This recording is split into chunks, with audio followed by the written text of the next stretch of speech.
Hello, my astrology friends. This is Lada from Astrolada.com, and today my guest is astrologer Philip Miles, who will talk to us about synastry, and we'll be looking at the synastry at a very famous couple, at least in Europe, is very famous. It's Posh and Becks, and there is a documentary about them on Netflix.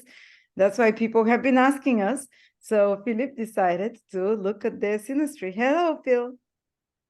How do you do, Lada? How's it going? I am excited. We haven't done Synastry in a long time on this channel, and it's about time. And this is a very interesting couple that have been together since they were 20 years old, and they're still going strong with a few hiccups, of course. But let's analyze them. I'm fascinated. And first of all, I want to announce that Philip is doing a really nice promotion for anyone who gets his 1 hour reading. It's $100 off. Or if you get the 2 hour reading with him, it's half price off. Plus, the first 10 people get what? You showed The me. first 10 people will get this handcraft. Not this one. This is my own unique natal chart, but you get your chart with all of your placements in this custom-made, basically very beautiful piece of memorabilia. You can put this in your home, in your office. You might not want your chart. You might want to get maybe your children's or your partner's chart or something. You can gift it for them. Either way, this will be sent to your address of your choice when you purchase the 2 hour. But there's only 10 available because they take some time and it's very detailed. And so this is a very valuable gift, a priceless one, if you will, and it can be yours if you buy the 2 hour reading. Wonderful. I love it. It carries energy. This kind of it's sacred, this kind of thing. It's Yeah. your energy, your imprint, it's handmade, and it carries your natal chart. Yeah, I'm not making them. They're made by a young lady in Canada, and her brand is called Astronaut. And I was made this one a few years ago after she bought a reading with me. She sent it for me through her generosity Oh, because she bought a reading with me through your channel years ago. So this is really cool. wonderful. Thank you, Phil. Now let's look at Posh and Becks. Why are they still together? What connects them? Where is the Well, this magic? is the brilliant thing with David and Victoria because they've been a couple for what 30 years. They're just about to have the Saturn return of their fame kind of thing because they rose to fame in the mid 90s. Most people will know Victoria through the Spice Girls, and they were like obviously a phenomenon in the 90s. I was only a little boy when that was going on, and they had like the photographs you could collect in the newsagents, the sticker magazines, all of that. But if you weren't into the Spice Girls, you could go to the football magazine and buy all the Beckham like memorabilia. I was an Arsenal fan, and he played for Manchester United, but he was also very famous for playing for England as well. But these guys rose to fame beyond their criteria. They weren't just like, oh, these are the pop star, this is a sports star. They become a phenomenon of their own. And they were advertising like Pepsi, Adidas, all kinds of things that I'm not able to list because they were hot stuff, Posh and Becks, you know? And so it's very interesting because obviously, they were romanticized and chased around. I watched this documentary quite recently, actually. It's the 4 episodes, about an hour each. And I love a documentary, me. I And love so, I love the documentary. I was looking at his chart all the time, and when he oh, said, while watching it, yeah, he started the documentary by saying, I was dumb at school. I didn't feel like I could learn. And I said, this, he sounds like Saturn in the third house. And I look in Saturn, he's in his third house. Like he wasn't social. He didn't have friends in school.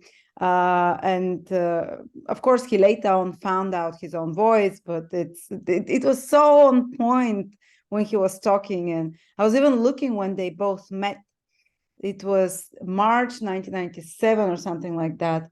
And he had he had just had an eclipse on his Venus and her on her Venus, because they have their Venuses very close to each other. There was an eclipse, I think it was in Pisces, or I forgot where it was, but they both had their Venus's eclipse when they met, and they fell crazy in love. well, this is actually incredibly interesting because I'm going to share their charts in a various different ways, and some of the techniques you'll be familiar with. And maybe towards the end, we get into a couple of more complex techniques that people might not have seen before. And that involves an eclipse and an interesting prediction, which I'm going to make for them as well. Okay. But I go in this with absolute joy and benevolence because we see that actually in that documentary, they, as you said, they've been through ups and downs, as you'd imagine most couples would over the course of 30 years or so. And yet you can see that there's still a lot of love like with them. And the brilliant thing is that you can see that they've been through struggles and they're good people. I know Victoria, she speaks up about bullying a lot, and she stands up for David, and obviously he's the man that makes her feel like a woman. And so it's really a classic couple energy of how they support each other and raise each other's frequencies, I feel. And both of them were like shy and came out of their shell together. But yeah, you can share the chart I made your co-host. Brilliant. Okay, so I think it's important just to have a little look at their charts independently for a moment, and then we'll bring in the synastry, okay? So here we go. Firstly, we'll just start with David, and we can see here that he has the Taurus ascendant and Mercury right on his ascendant here, as well as his sun in Taurus as well. But by rule of thumb, what you always do is you check to the ascendant ruler. And the ruler of David's ascendant is Venus, because Venus is rules the chart in Taurus. And so he's got Venus at 21 degrees of Gemini here. And so he's very known for his skills. You could say he's known for more than just his skills. He's known for two things. So he's known for being in this couple, as well as his being a famous footballer.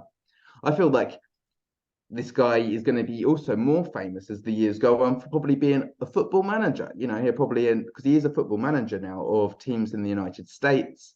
And I believe maybe he's been doing it in France. And he might even go on to be the England manager one day. At the moment, just a quick look at his transits. We have had recently the South Node go across his Uranus, and the North Node has been on his Chiron here in Aries. But we just had a full moon lunar eclipse on his sun. And so it's very impactful right now, as well as the transit of Pluto, which is going across his moon. It says a lot because his moon is right by the midheaven and it squares his Chiron. And so we can feel that this has been maybe a healing time, but also an abrasive time to come back into the public eye. And we know that Pluto is going to go across his moon and then come back, because Pluto is very end of Capricorn. It's sewing things up. By this time next year, Pluto won't be going back into Capricorn for the rest of our lives. It goes into in January, it goes into Aquarius, where it spends most of 2024, but then it retrogrades back just 29 degrees. And as you see, David's moon is at the very end of that 29th degree, 29 and 51 little minutes. And so we know that the moon is going to have this Pluto retrograde back on it and station direct upon it. And so that says a lot. When we consider that, we want to look at Cancer, which is opposite, and he has his Saturn and his IC here. And interestingly enough, as we will see, the Saturn is actually falling right on to the ascendant of Victoria. And Saturn offers longevity, 30 years of the stuff at a minimal degree, I would imagine. It's not to say that everybody with Saturn on the ascendant of somebody is going to be in a relationship or cohorts with them for 30 years. I think the whole chart comes into play here in a big way. But one more thing about this Saturn placement, which I think is very interesting, because Saturn is contracts. And we're going beyond the contract of the marriage that these guys share. And just recognize that this guy, he signed a contract to be famous footballer, right? And he signed many contracts that would have put him in the public eye with his deals with Adidas and Brill Cream and whatever have you. I'm sure he's got many, many, many deals. He's obviously got his own businesses and things like this these days. But this is on a fixed star around that space, and that fixed star is the dog star, right? It's the Sirius. And so it brings out the shadows. It does Sirius, in my opinion, because Sirius is very much representing the energy of Anubis, and Anubis sits at the base of the coffins and the pharaohs, and it really gives us this energy of recognizing the least seen energies. And so we see that this guy had a lot of struggles with fame.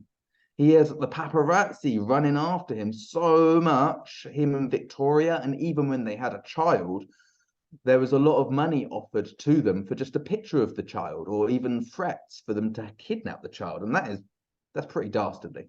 And so that's like the contract through fame, I perceive, through the public eye, that gives such a lot of pressure and a lot of healing. So he's had like the shadow of the world, you could say, coming out and playing out through his storyline, which is very interesting, I might say also. And seeing as that fixed star is not only conjunct David's Saturn, but also with Victoria's ascendant. So one more thing about this chart before we pull it off and look at Victoria, is that Victoria is an Aries, and David is a Taurus. And so this is like Mars and Venus, obviously. These are the lovers of the zodiac. They go very well together. And Victoria's sun is actually up here by David's Chiron.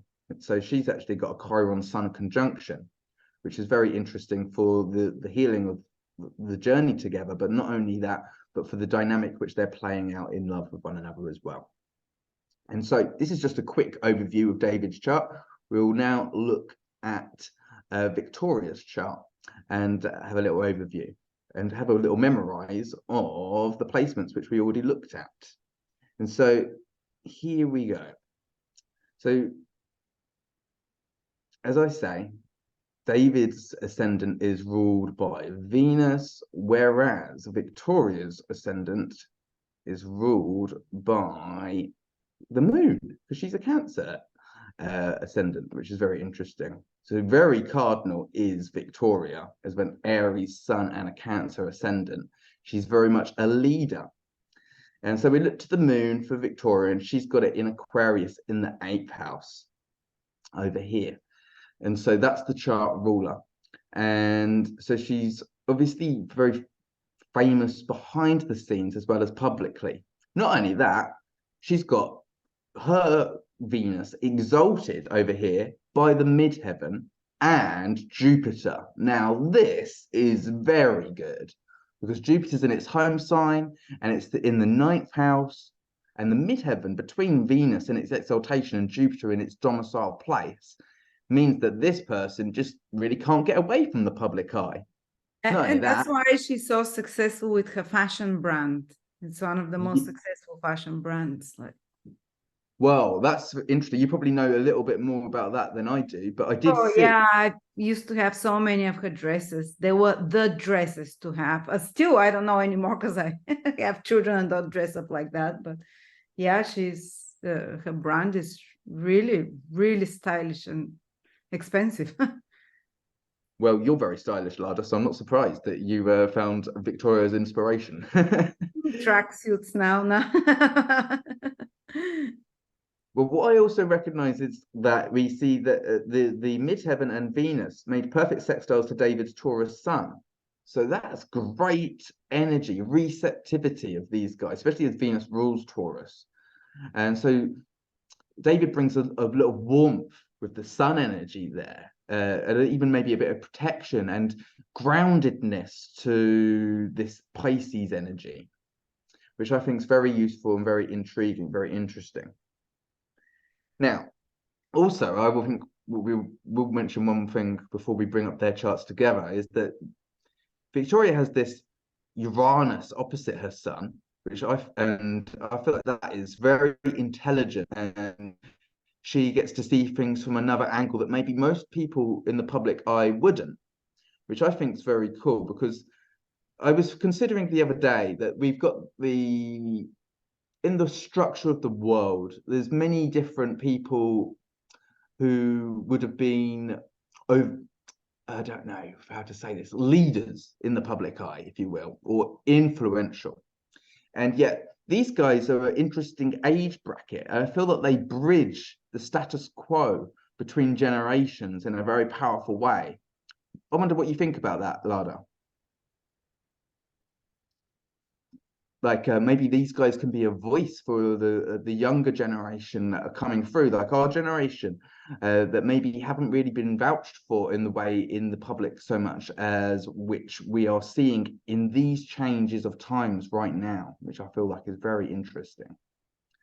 Not only that, she's got the two malefics here doubled up in Gemini, which I think is very interesting as well. So we're going to look at this chart through the I'd say Synastry. with Saturn, Mars, South Node in the 12th house, she's got a lot of enemies behind her back. Like people pretending to be friends, but probably doing something behind her back there. For sure, and also like she said that she was bullied at school, and she's a big advocate for standing up against bullies. And sometimes that can also turn internal, and so we can be a little coarse or harsh on ourselves when we've had horrible experiences with other people when we were in our youth.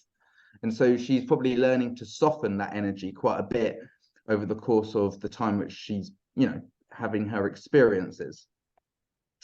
So she can become a great defender and a great advocate for causes, charities, and all kinds of things like that as well, which I know that she has been doing. Definitely, yeah, that's the higher. Yeah, it's good to be able to cover all of the different scales, like obviously the lower experiences that could be more challenging, as well as the ones which are of a higher vibrational octave. So there's two types of relationship chart which we're firstly going to share, and then we're going to go on something more complex. Firstly, there's the Davidson relationship chart, and the other one's called the composite chart. So firstly, this Davidson relationship chart is where we have a midpoint in time. And so these guys are born very close to each other anyway, within a year or so. And so what it would do, for instance, if I'm born in December and someone else is born in July, then what they'll do is they bring it, the whole chart, the placements to the midpoint. So the sun would either go into Aries or it would go into Libra, because that would be a Capricorn and the July person would be a Cancer, right? And so this is bring that sun into the midpoint in time.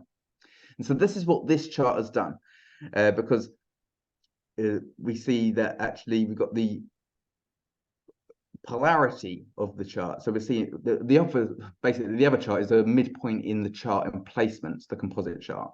And you'll see the difference between the two, but they speak on the same energy. Have you done much research between the difference of these two different types of charts, Lada? No, I really don't understand.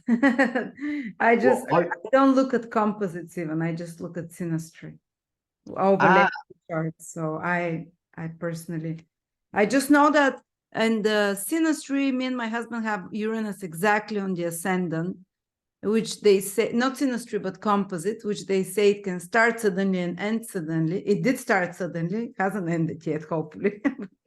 Well, that's great. Also, you've jumped communities, haven't you? Like you lived in the States and now you're in Bulgaria. And so yeah, we have a very unusual lifestyle. Like it's not at all traditional. We don't have 9-to-5 lifestyle.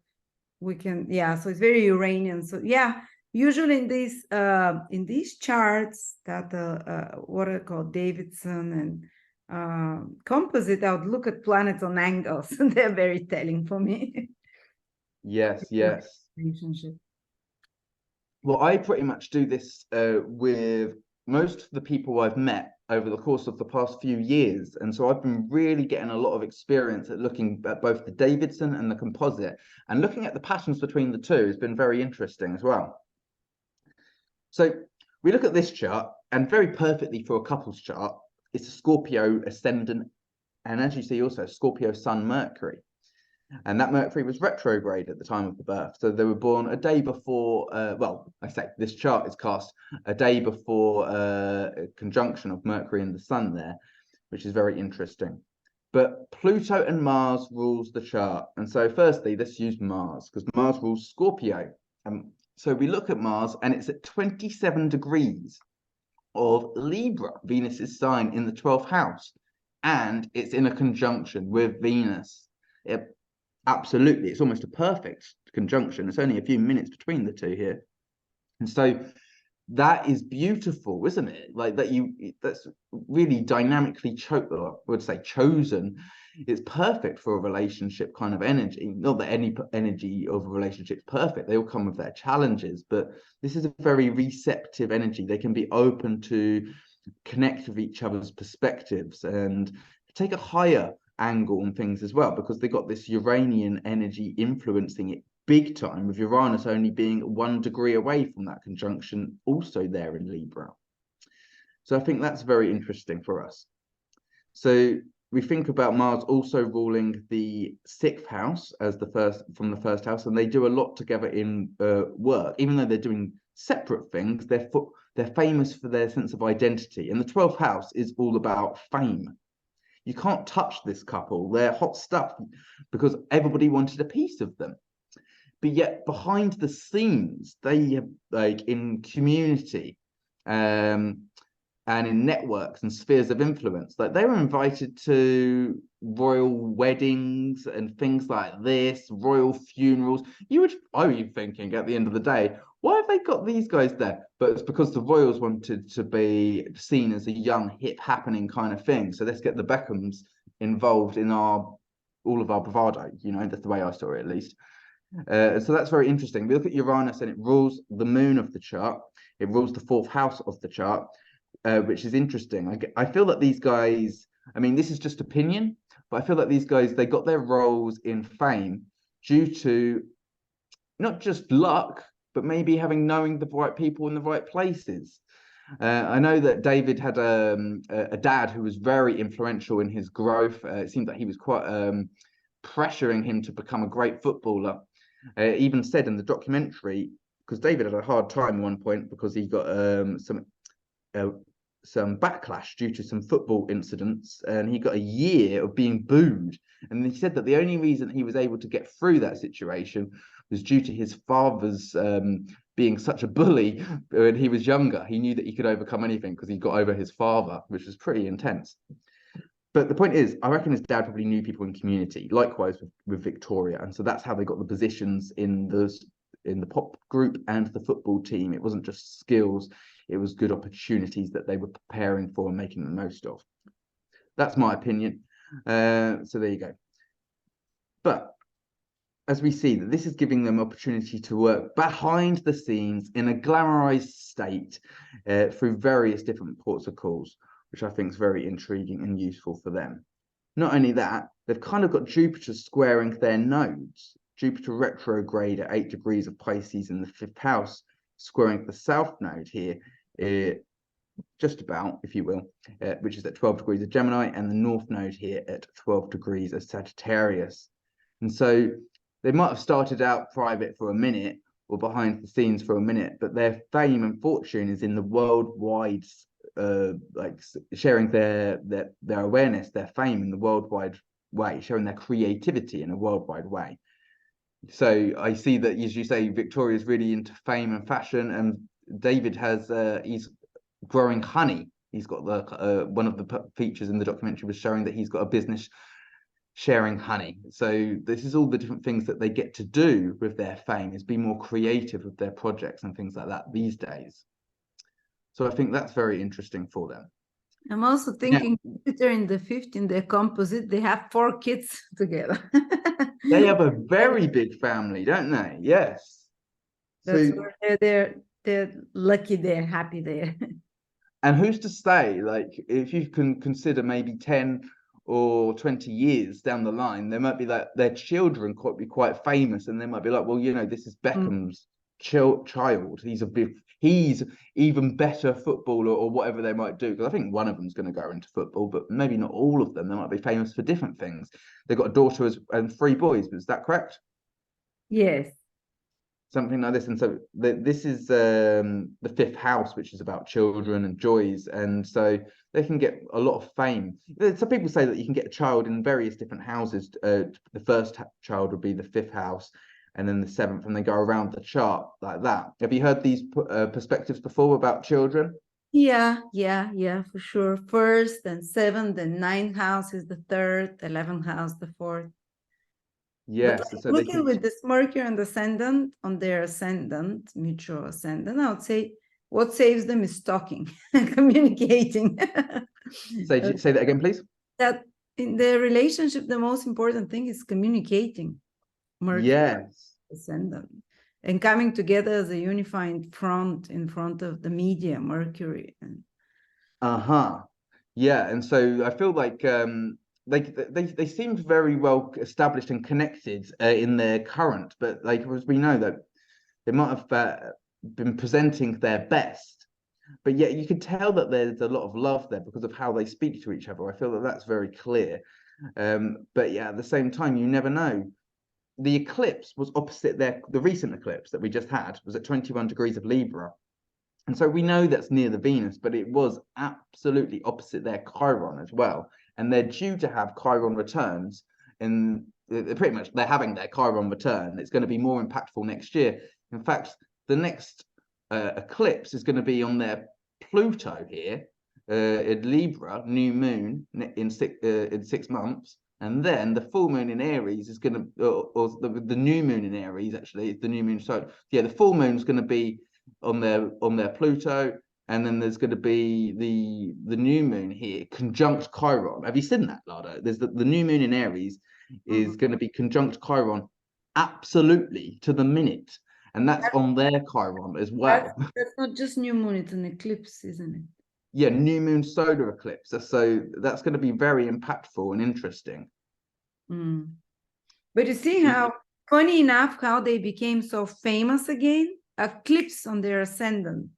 The eclipse was opposite. Well, no, it was opposite their ascendant. Yeah. On the descendant here, that was Yes. just the other week, last week, wasn't it? Yes, and you know we're afraid of eclipses, but this eclipse like shoot them back to fame. Yes, this has been Everyone, very useful for them. yeah. Makes me wonder, did they use the obviously we always wonder, do these people in fame, are they how tightly do they might observe their astrology? No, I don't think so. But you live your astrology. You do. This is the thing. So sometimes you can like as an observer, we think, oh, they're using it, or they just really good because like they're matching up the timing. You say that they're living for astrology, they're part of it. Well, So, it's there because it's astrology. Whatever it shows, it happens. so we have Jupiter trining their ascendant as well, which I think offers them a lot of internal creativity with Jupiter retrograde and a lot of personal growth through the connection which they're sharing with each other as well. Now, what I also would have look at is the composite chart and see the difference between these two charts and how they play out with each other, okay? And so let me bring that up. I think that the way that David was in the documentary, we learn a lot about the couple, which I think is very interesting because when they talked about how David would want to see Victoria in these earlier years and would travel a long way to go and see her, even if it was just the opportunity to see her for a short window of time, right? Mhm. So maybe he gets to see her for an hour or something, and he traveled 5 hours to get there. That is very sweet. That's very Taurus, to be so sweet like that, I guess. But this is the composite chart. This is different. So this is the midpoint in time. If you remember, and this is my favored. Like I do vacillate between which one I favor, whether it's the Davidson or the composite. I'm still, after doing hundreds and hundreds of them, I'm still vacillating towards which one is like more favorable. So this is why I always look at both. Oh, excuse me. So the this chart is ruled by Mercury. It's a Gemini ascendant, 20 degrees, and they got the South Node here. And so I feel like they're using their experience with one another to retell their stories a lot in a big way and recommunicate. The South Node is trine their moon, and so it's allowing them a lot of releasing of old belief systems. And this is like for the current as well as for when they first would have got together. So you can see this through like a myriad of different perspectives, because when you are first in a relationship in the honeymoon period, it's much more private and interactive, but now they're more of a business enterprise as a couple. I'm sure they have their private moments and all these types of things, but it's very Oh, with this heavy 12 house, there's so many things we don't know about them, or they're staying out of the public eye so much more than celebrities would. It's just this heavy 12 house. There's so much more going on there. well. This is the A lot fun of thing. privacy. They're probably hiding a lot of stuff. Not in a bad way, just from the world overall that we don't. Well, that would be pretty smart, wouldn't it? It'd be a good idea to do that, probably, no matter what it is. If it's just private, like we don't want everyone to know, or whatever have you. If they're, maybe putting on a glossy veneer to their relationship, and it might not be as rosy on the inside. Who's to say? And in Vedic astrology, the South Node represents also hiding, to hide. And when it's conjunct the ascendant, they're hiding, but the descendant is conjunct the North Node. They're presenting something to people that is more kind of, let's say, because the North Node indicates something that is constructed, fabricated, man-made, while they're hiding the true side with the South Node conjunct the ascendant. That's very interesting. So I've actually got the South Node in my first house, and I met. I'm here in Mexico. I'm here in Mexico, and this is another moment. And so this is an astrologer here, and he learned it from the School of Thought of a Latin astrology, so which is slightly different to what we're working with. Although he's a Western star astrologer, he was like very much into the South Node being a malefic deity, and he was like, "Ooh!" When I told him like the South Node in the first house, I was like, "Well, I don't see it as malefic. That's because I'm me." But I'm, as a South Node person, I'm going to reveal things to people that they don't see about themselves, which can be very useful in many ways, but also to some people it can be a little bit disconcerting. South Node is very introspective, yes. Whilst North Node is very extrovert and outwardly focused. Well, you gave me one of the best compliments that I ever received in my early career on the first conversation that we ever had, Lada. And you said that because I have the moon conjunct Spica and the South Node there with my ascendant, you said that that's like that I'm the astrologer of the astrologers, because the South Node and Spica together is a bit like Ganesha, consort to the gods, which is a very, very lovely compliment which you shared with South me. Node moon as well, they're natural psychologists and now astrologers as well. And Spica is the gift of speaking and the gift of communicating poetically. It's poetry, almost like the way you use your language as well.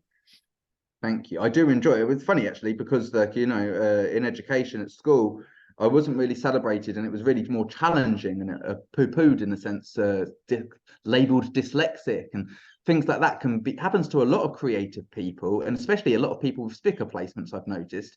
But they go on to be like Jim Henson or Sacha Baron Cohen and this type of thing. But anyway, that's enough about me. Let's get back into or Spica. Let's get back into these guys for a minute. But again, look, they had.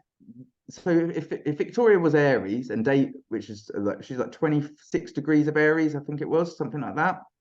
And David's at 11 degrees of Taurus. So they've dragged the sun to the midpoint. And that's what they've done with each and every placement in this chart. And so the only way that it's not looking mathematically like a midpoint was if one of them was retrograde. And so they had to span out the amount of time that one would have been going backwards and forwards retrograde. But apart from that, they're all mathematically at their midpoints, which I think is very intriguing and interesting. So the full moon happened on the midpoint of their composite charts, Mars and Sun, the full moon lunar eclipse that we had last week. And now what's super duper interesting about the full moon lunar eclipse that we had last week is that it was 5 degrees of Taurus, and Jupiter, which is also in Taurus by transit, is retrograde at the moment, and shall station direct on the 30th of December at the exact same degree as the last full moon lunar eclipse that we just had in Taurus. So for everybody, this is very interesting. I feel like actually we're letting go of some emotional hardship, debris, maybe some old stories that might have held us back or whatever have you. And Jupiter is giving us the opportunity to rebuild our faith and trust and confidence and self-worth and self-value in a much more sustainable manner than it might have been before. And so with this Jupiter playing out in their 12th house, which is also very interesting because, again, they've got Uranus there as well in the 12th house and have been there since 2018. It's actually going to come back over their Mars. It won't come back to the sun, but it will sit there with it. And it will make a quincunx to their Pluto, which is down here at 5 degrees of Libra. And so that's a natural quincunx they've got between their Pluto and their sun and their Mars up here. And so there's this massive kind of spiritual connection to the depth of their perspective of how they present themselves, because Libra is again about the aesthetics, if you will, sometimes you could say, on the surface level. But the beauty and the depth of their creativity is much more than the surface level, because they're really thinking and considering, that's Libra energy, how to present themselves in the very best optimum way. And so they've got a lot of creative help, you could say, from behind the scenes, not just from their own, their own inspiration, their own intellect, but also from their teams and all of the different people that support their brand, because, they're seen as a hot commodity. The people that work for them want them to be successful so that the people who are working for them are also successful. How do you feel about that, Lada? I agree, listening to you.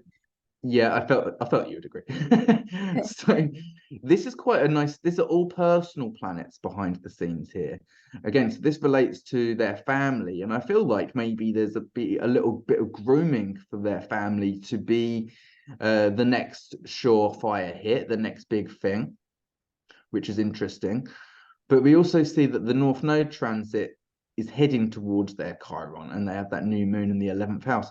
I feel like there is this massive rebirth going on for them. They're a power couple. And when you get famous people, they're not just there to sell things.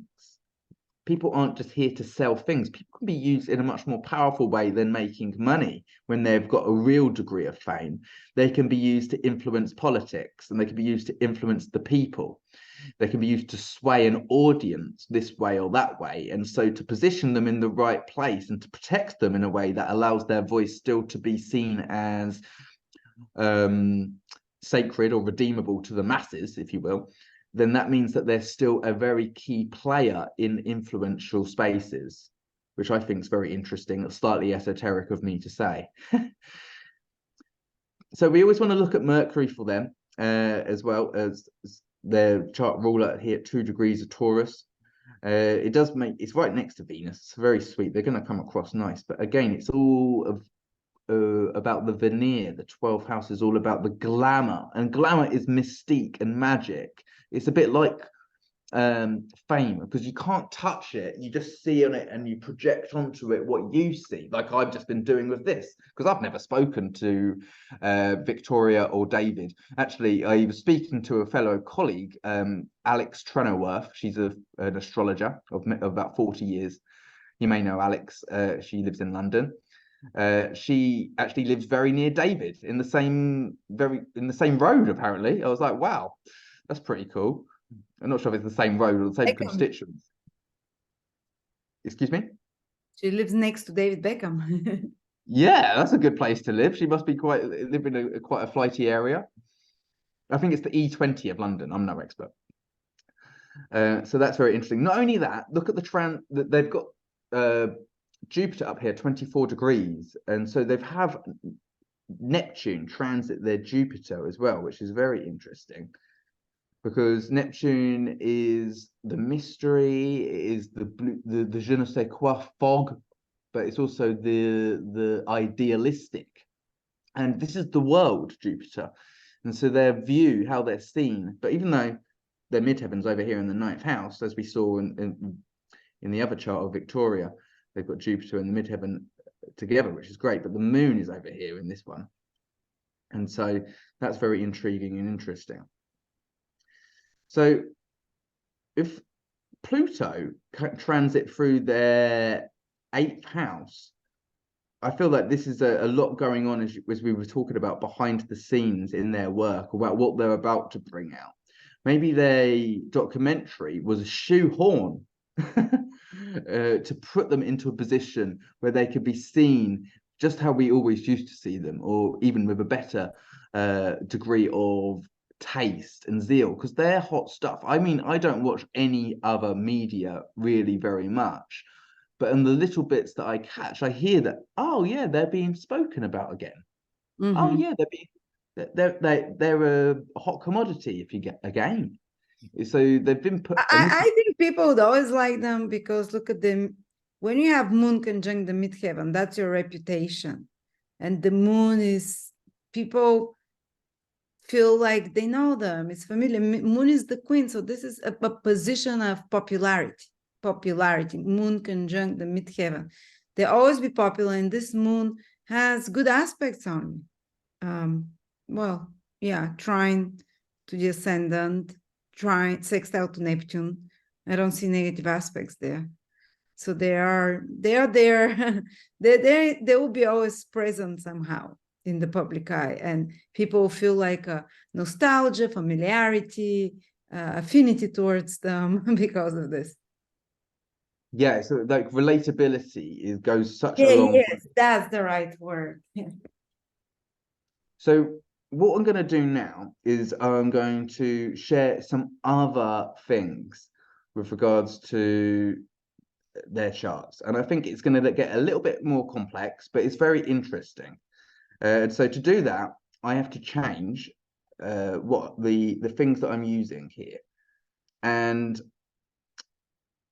so I'm going, because the program which I use, which is Solar Fire, excuse me, is very good. One of the best astrology pieces of kit that you can use.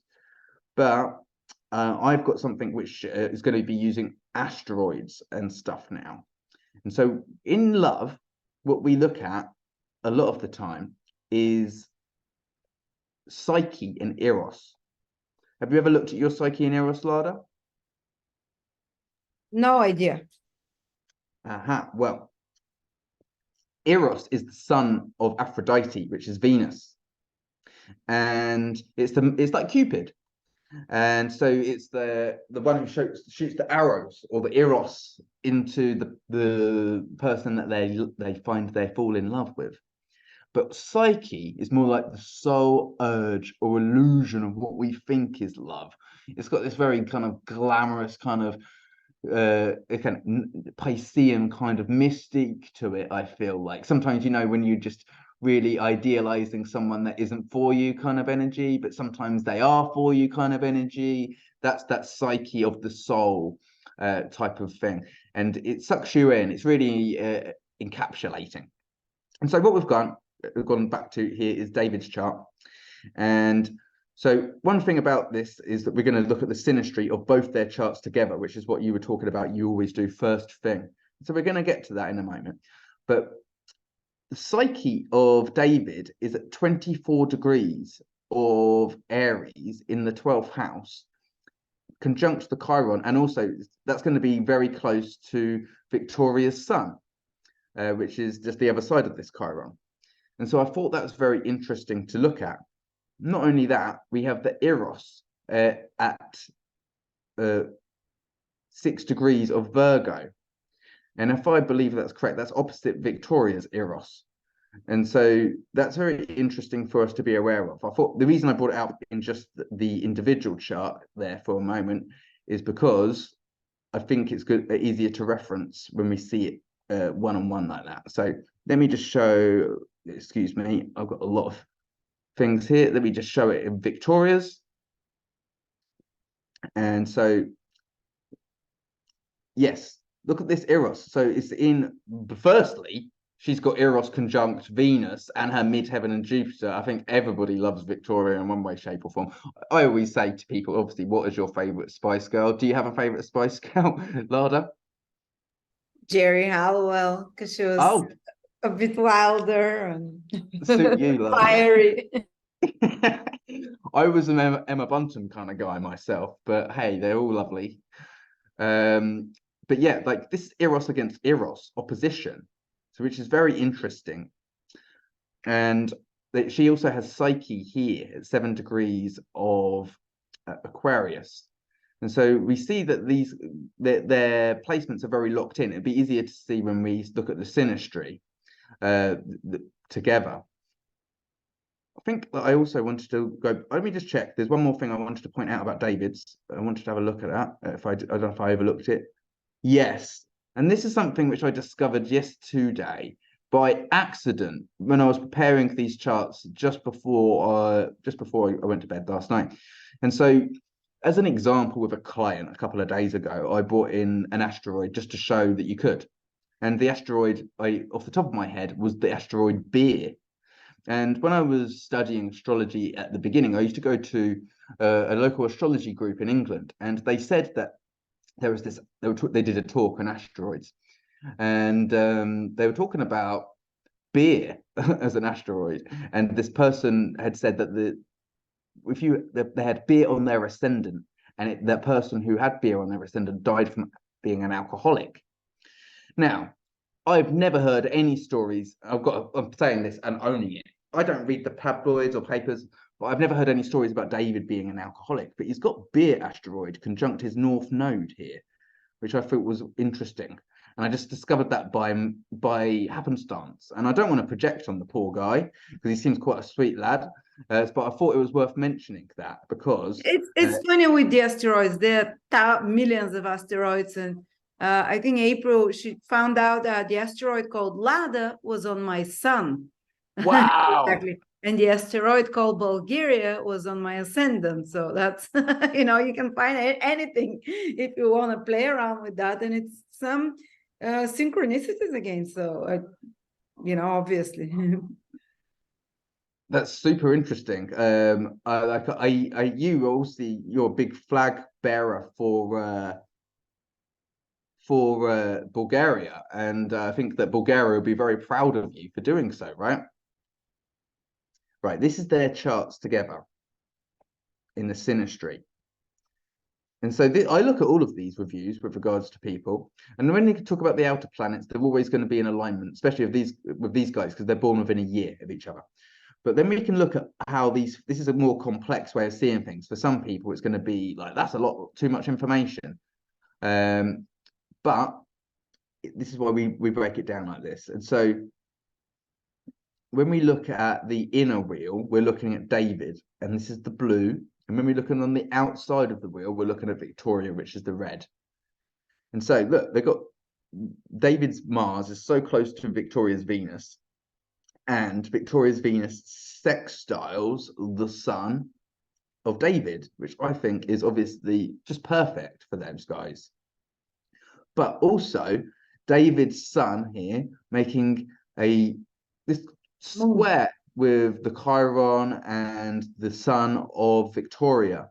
And so they have a challenge, maybe with like families, with each other's families. We didn't see their families together, but they have a family of their own. And so this is obviously something in the public eye, which would have been a challenge when they were little kids, because we saw that with their first child in the documentary, it was quite distant. It was quite upsetting, actually, that one moment when the paparazzi were running after them with the little boy, their first child. It was just like it looked a very upsetting situation scenario. But obviously, the archetypes of one moment that you see play out like that are still playing out 20 years later. If you see them in a chart, they have the opportunity to be illuminated again. So, if they've got 4 children, when they were asked to do this documentary, you think, well, were they all on board? Did they take some persuading? Maybe the kids persuaded them. Who's to say? You just don't know. They were like, come on, mum, you got to do it. Come on, dad, you got to do it. Get back in that public eye. You just don't know how these things play out. But again, you talked about a lot of communication, which these guys do behind the scenes privately and stuff like this. But you've got the Mercury of Victoria conjunct the Jupiter of David. That's a beautiful, beautiful synastry aspect. I love it. They would always feel hurt And Yeah, and that's deep communication, isn't it? Like they could have they could go on with each other at length there, which is very interesting. We mentioned that asteroid, the beer asteroid. Also, Victoria's got it directly opposite, which is interesting, I think, as well. But not only that, I think this is very intriguing to be able to really decipher how they're connecting with each other through the work and the midheaven that's connected with this moon here, because there was a lot of trouble with David's work and Victoria. So he was, but Alex Ferguson was the football manager of Manchester United, and he was pissed off that David was getting with a Spice Girl because it was going to be such a distraction from his football career. Even proved potentially to be a distraction from the football career, even though he was such a great footballer that nothing really could stop him too much. Although even some people say football's a fix. That's just another conversation. I'm not going to go down that road. But the point is, this challenging square to the sun could have been something that was playing out, 30 years ago, but it also in a similar way that's happening now. And that's very interesting for us to consider. Now, what I was asked to do earlier this year, I've had a very powerful year of things behind the scenes. I think I'm actually having a 12th house perfection year. And so this week I was asked to be interviewed by the biggest astrology magazine in the world, the Astrological Journal. And it's a double spread magazine, which is coming out in January. So I'm very excited about that. By January, I won't be in a 12th house perfected year. But earlier this year, I was also asked to do a workshop teaching astrologers, most of which were twice my age and had been astrologers for the whole time I've been alive. And what they wanted me to teach was about the progressed chart. Okay. And so a minute ago, we looked at the composite chart of the two. And I'll just remind you what that is. It's this chart which we looked at a minute ago but we looked at the other platform. And so this is interesting to see with the asteroids added. And so we have Eros actually at Gemini at 8 degrees. And we haven't got it making aspects glued in, but we can see that it kind of makes a bit of a wide mutable square with Psyche, which is actually up here at 15 degrees. And these are the asteroids of love. And it's very interesting to be able to bring them in. You of course see that the South Node, which you don't actually see marked on this chart, is at 11 degrees of Gemini, conjunct Eros. And so a lot of letting go of love is also part of love. And that's this love is a bittersweet thing. Because it helps us let go of so much as well as embrace so much. And anybody who sticks in it for as long as these guys have been through the highs and the lows. Not only that, in this chart, they've got Pluto trine that Eros as well. So there's deep and powerful connection with regards to their infatuation. Eros was famous not for just being like this rosy-eyed Cupid arrow-throwing deity. It would also throw arrows of hardship, trials, and tribulation. And that's what you work out through partnership and relationship. People say, that in the partnership and relationship, it's actually that sticking in it and holding of the space and doing of the work is really the good thing, because it's actually about staying the long haul. And in the long haul, you get to really work out some of the things that might not have been so, easy to work out with. I think that the nitty gritty can be really, it's a personal, self-work is something that has to be done. We can't expect a partner to solve us or to soothe us or be the solution for our issues or problems. But what we can do is use them as a mirror to see where we have to do the work. And when we go back to ourselves and do a little work, we can make our relationship better when we come back to what we're sharing with our partners. Do you feel that that's an accurate statement there, Lada? Yes, but you know, a lot of people say, what does it mean? A bit of inner work, and that gets very psychological.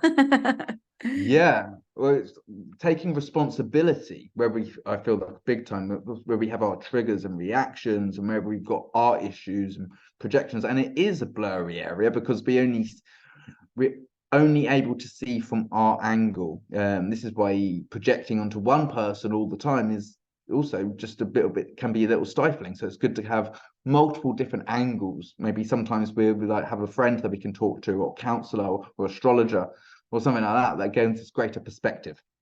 Now, I went off on a detour. A minute ago, I mentioned that I was asked to teach a course on the progressed chart for ISAR, which is the international, it's an international astrology community for astrologers, right? And so they paid me to come and teach the course, teaching them about the progress chart. Well, it was an absolute honor. Now, and I love doing the progress chart. It's something that is one of my favored techniques. That's why they asked me to go and teach it to them. And I'm sure we can do a video about it at some point, maybe next year, Lada. That would be a great thing to expose. But what you can do on astro.com is take the composite chart and progress it. So it's basically David Beckham's progress chart, Victoria Beckham's progress chart, and made it a composite in the modern day. Now, this is always super duper intriguing because in the progress chart, every 28 years, the moon goes and does a full cycle of the 360 degrees. And in that 28, 30 years, the sun will move 28, 30 degrees because the sun moves 1 degree per year in our progress chart, and the moon moves 13 degrees. So 28, 29, 13s adds up to 360 degrees. And so we're always evolving through this progress chart. I'm a very big fan of it. It's not just about the future, though, the way that I do my progress chart readings, because I use it as a psychological counseling tool to be able to go back into the past. We might look back for 14 years and we go, okay, well, I was having the progressed moon go over my Saturn. That was a hard time. And through that hard time, we might not have been as able to love ourselves as much as we are able to gaze back and love ourselves in the current now with the mature, more loving eyes that we're experiencing ourselves with now. And so this is the great tool which I utilize the progress chart with. It's a phenomenal gift. Anyway, this is the current for these guys, actually cast for the 6th of November. And their progress chart has just changed ascendant these past few years because you can see it's at 2 degrees of Leo, which is really good for fame and fortune. Not only that, their progress chart ascendant makes a trine to the moon, which is ever moving. This is the fastest moving point in this chart. And this is very interesting. And this is where we're going to get to a prediction, Lada. This is something which, it wasn't my plan to make a prediction about these guys or anything like that. It's just something which I see a potential here, which we're going to tap into. But firstly, let's just pull this chart apart a little bit more. And so the moon, which is always moving, has only been in Sagittarius for 2 months because it's at 2 degrees here. And it's rapidly going to be moving towards this Neptune, which is in front of it. But you can also see that it's in trine to Psyche, which is here in Aries at 1 degree opposite Pluto, which isn't moved at all from any of their charts, still hanging out back here at the very beginning of Libra. And so this Psyche is also in a conjunction with Jupiter, which is again by their midheaven. Very favorable is their charts. And so their sense of self-identity, Aries, is really getting pushed out into the world right now. And it's very optimal that the moon is helping that because these things don't move very much, but the moon is swinging by, bringing additional growth to this Jupiter trine, and then it's going to go into this Neptune-Mars opposition. And the fact that the midheaven has got Psyche, Jupiter, and Chiron, and Mars rules that midheaven, and Mars is opposite this Neptune means that, again, I think that we're quite right to consider that what we see of them is a presentation and may not be an accurate representation of their sense of true self. How do you think and feel about that, Lada? Interesting. I'm listening. Yes. Also, the sun moves a degree a year in this chart. It's in Gemini at 21 degrees. And as we've mentioned a few times, we just had an eclipse in Libra, which would have been in their third house of marketing and communication. And it would have been in a perfect trine to their sun, which has been activated big time because the sun rules this chart. The sun rules Leo and it rules this whole chart. And it's the day chart with the sun in the 11th of community and spheres of influence and networks. And so they might be doing a lot of things which are behind the scenes. They can bring a lot of light to different areas that are there to be influenced in the world, whether it's political ideas that want to be swayed by certain parties or things like this, or whether it is just merchandise, because as you mentioned, Victoria has her own brand, and David also is doing very many different things in football, but I'm sure he's doing a lot of things which are other projects and advertising as well. So I think that's very interesting to be aware of. Now, they've got the Eros next to the Saturn, so it's again a little compromised or under a little bit of a squeeze there, but that Eros again makes it a square with the midheaven cardinal square. So their love is under sole contract, I would feel, to be presented to the world. And sometimes if you're under a contract, I feel like with a certain thing, for instance, if you were signed up to be a music deal, or if you were signed up for a movie deal and your movie deal was, I've got to do so many movies before 2030, or before, you know, it might even be a longer deal. We don't know how these things go. This can be something which we sign up for, but then we might not want to continue on for. We might be like, oh God, I can't believe I've got to write 3 more albums for this company. I can't believe I've got to do 3 more movies. And so I think these are something which we consider with people and fame and fortune, and what these guys might be doing as well. One of my favorite people which to do the progress chart of, which we will do in the future, is Dwayne Johnson, because in his progress chart, as he's actually a Libra ascendant and he's a Taurus sun. The rock is known as Moses, which is Taurus, and he's also got Uranus conjunct his ascendant. He's the most electrifying man in all of entertainment. But the point is, he has Venus, which rules both Libra and Taurus, so it rules his natal chart, station retrograde in his progress chart in 1998, which was when he would have signed a contract to be not just a wrestler, which he was back then, but going in to do albums of songs of Wyclef Jean, and going into fame and fortune in Hollywood. He's the biggest paying superstar in Hollywood now, and he's being primed, in my eyes, for something much bigger, to be like a president or to be an influencer which can sway people in a much more powerful way. Similar to these guys. These guys aren't done. These guys can be famous for a long time, whether they stay together or not. Okay, and so this is very interesting. They've got all their personal planets. It's in Gemini, but they've moved to the 11th house because the ascendant changed. And yet this moon is waxing to a full moon.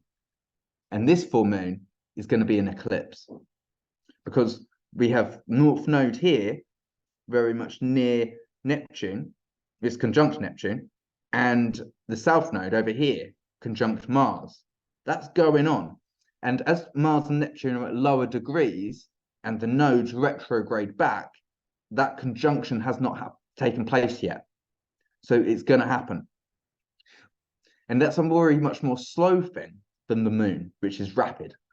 So this moon is going to move forward, sextile Pluto.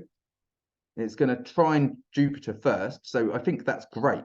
Firstly, great opportunities for them to share coming into these next couple of months, you know, pushing things for Christmas, moving into the new year. And then in the new year, with Jupiter stationing, you know, very powerfully near David's sun, stationing direct, it's going to move forward over it. I think that new year, coming into the new year, these guys are going to be seen a lot. These guys are going to be fronting lots of different things, whether he's given the opportunity to do sporting managing, like football managing in different places, or pushing different projects, or working on TV. maybe a whole lot of things. Same for Victoria. And so the moon will then make sextiles to Pluto, which is a little bit more auspicious for things that are going on behind the scenes, or even things coming out from behind the scenes about stories that may have already happened, you know? How do you feel about that? I know we don't want to necessarily say anything too bad about these people because we're projecting, but we see the potentials here. Interesting. Sorry, my kids were talking to me. I'm watching them at the same time and I missed that. It's cool. I was just saying how the movement of this progressed moon, which moves 1 degree per month, will create the eclipse. I got that one, yeah. Yeah, firstly, it makes this, it's currently just coming off of this trine to Psyche. It applies to trine Jupiter, and then it will sextile Pluto, which potentially can bring things out from behind the scenes. It's a little bit more auspicious than a Jupiter trine, which is actually a ground fire trine with the ascendant, which adds a lot of influence and expansion. Perfect for now, but by the time we get to the new year, there could be a lot more bubbling up from things beyond the surface level. Whether it's of the current variety, like they're doing things secret now, or whether it's things coming up from the past. Now, the moon will actually glide over this Neptune and North Node. In fact, we can even take this forward a year, which I think is interesting to do. So we get a better perspective, because the moon would have moved 13 degrees. And so you see the moon by November 2024, we have the moon still waxing towards what will be a full moon lunar eclipse with the North Node. And so it's gone over Neptune. In fact, you've also see that Neptune is retrograde as well. And so Mars has moved forward, and the South Node has made its conjunction with Mars between now and this time next year. And so that's very powerful, with the South Node sextile the midheaven, Mars sextile the midheaven, which it rules. There's a lot of letting go of old identifications with regards to these guys over the course of this year, whether that's for better or for worse. I'm sure it's very interesting nonetheless. Now, as you see, this moon's at 15 degrees, the sun's moved to 22.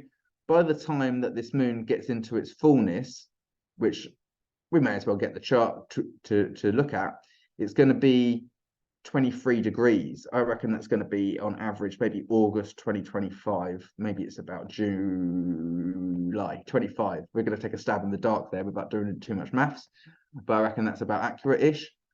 Yes, I'm very good. So there you go. It's actually 1 degree after the full moon perfection, because the sun was actually at 2250 or so by the time that full moon was taking place. And it's a full moon partial lunar eclipse because it's within orb of the North Node. It's a wide orb, but for an eclipse, that's still a partial lunar eclipse in Sagittarius, which is, again, their 5th house. It's very interesting because they're a Leo ascendant. It's about their creativity. It's about the belief systems. It's about their worldwide personas and portfolios. Not only that, we see that the Chiron is making sextile to their Venus, which obviously their value in the world. So, but this is a release, like every full moon. And so you look to Cancer, because the moon rules Cancer, and we're releasing what? Saturn, Eros. Potentially releasing the longevity of the contract that they share together as a partnership in love. Now, that's a bold statement to make. I wouldn't want to say that about anyone's relationship personally, because, you know, it's unfair. That's their business. But astrology is astrology, and that's what we're working with, and that's what we're presenting as an example here. And so, emotionally disconnected, we can see that actually maybe this is a great opportunity to release themselves from a contract. Maybe it's just an old feeling. Maybe it's an old story. Who's to say? They may stay together for another 28 years. And if that's what they want, if that's what makes them happy, I wish them absolutely all the best, because that's all that we want, is people to be happy, right? But the full moon lunar eclipse is like maybe their fame changing, maybe their relationship changing. And this is in, what was it, July 25. So this is about a year and what was it, a year and a half, year and 9 months time they get to this eclipse. And they could also be doing powerful moves in the world, influential moves in the world throughout this period. And I just thought that was very interesting to bring up. Also, I do love this Uranus trining, making the trine to their Mercury and their Venus, which is unexpected things going on, or maybe lots of community orientated scenarios. Uranus ruling Uranus is their fortune maker, retrograde. If you see that the part of fortune is here in Aquarius. And so again, there's this massive feature about the ninth, and I'll close with this. And so we see that as we mentioned, we've got the Psyche opposite Pluto, powerful love, powerful belief systems, powerful identifications, powerful presentations of the couple. They're a power couple, and they've been in love, and we see love when we look at them, or maybe we project this idealistic perspective of what love might be. Anyway, Jupiter's up here as well, and this is the ninth house. So it's synonymous with Sagittarius energy, but yet it's Aries, remember? So it's self-identity in the world. Jupiter up here rules Sagittarius, and it likes being here in the ninth house. We've got the midheaven too, so this is how we see the guys. Now, the full moon lunar eclipse is happening here in Sagittarius in the fifth house. So again, this is a big thing about the worldwide belief systems about this couple. And I think that's additionally intriguing for us to see that. Now, my closure with regards to these serendipitous nines, or connection to the ninth or to the ninth sign, is that when we do a part of fortune reading, I don't know if you do these, Lada, using the Arabic points, but when we do a part of fortune reading, we pretend that the part of fortune falls into the first house. So we pretend that Aquarius is the first house, and we count to the ruler of that sign. And so Aquarius is ruled by two planets, Saturn, which we'll do after, and Uranus.